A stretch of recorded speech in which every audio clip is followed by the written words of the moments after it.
சென்னை விருகம்பாக்கம் சட்டமன்ற தொகுதியில் போட்டியிடும் திமுக வேட்பாளர் ஏஎம்பி பிரபாகர ராஜா விருகம்பாக்கம் தொகுதிக்குட்பட்ட பல்வேறு பகுதிகளில் சூறாவளி பரப்புரை மேற்கொண்டார். குறிப்பாக விருகம்பாக்கம் சட்டமன்ற தொகுதிக்குட்பட்ட எம்ஜிஆர் நகரில் உள்ள சூளப்பள்ள பகுதியில் திமுக கூட்டணி கட்சி நிர்வாகிகளுடன் சேர்ந்து வாக்கு சேகரித்தார். வீடு வீடாக சென்று மக்களை சந்தித்து வாக்கு சேகரித்த திமுக வேட்பாளர் ஏஎம்பி பிரபாகர ராஜாவுக்கு பொதுமக்கள் உற்சாக வரவேற்பு அளித்தனர்.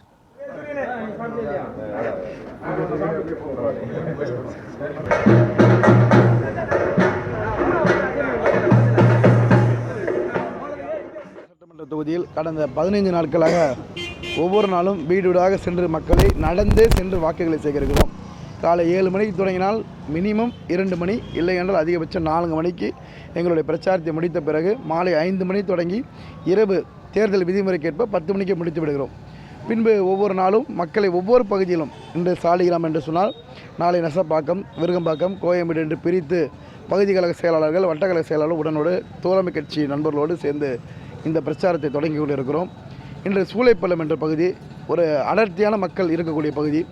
நாம் நிற்கக்கூடிய இந்த சாலை, நான் 2021 எம்எல்ஏ ஆனவுடனே நீங்கள் இந்த சாலையில் நிற்க முடியாது. வாரத்தில் 3 நாள் 2 நாள் ட்ரைனேஜ் லைன் கழிவுநீர் ஓடி வந்துகிட்டே இருக்கும். இன்றைக்கி இந்த மக்களுக்கு ட்ரைனேஜ் வசதியே 40 வருஷமாக கிடையாது. 40 ஆண்டுகளாக இல்லாத கழிவுநீர் வசதியை செய்து கொடுத்த சின்னம் உதயசூரியன் என்று சொல்லி உரிமையாக வாக்கு கேட்குறோம். மக்களும் இதை நீங்கள் செய்து கொடுத்து விட்டீர்கள். ஆற்றங்கரை தடுப்பு சுவர் அமைப்பதற்கான பணிகளை செய்து விட்டீர்கள்.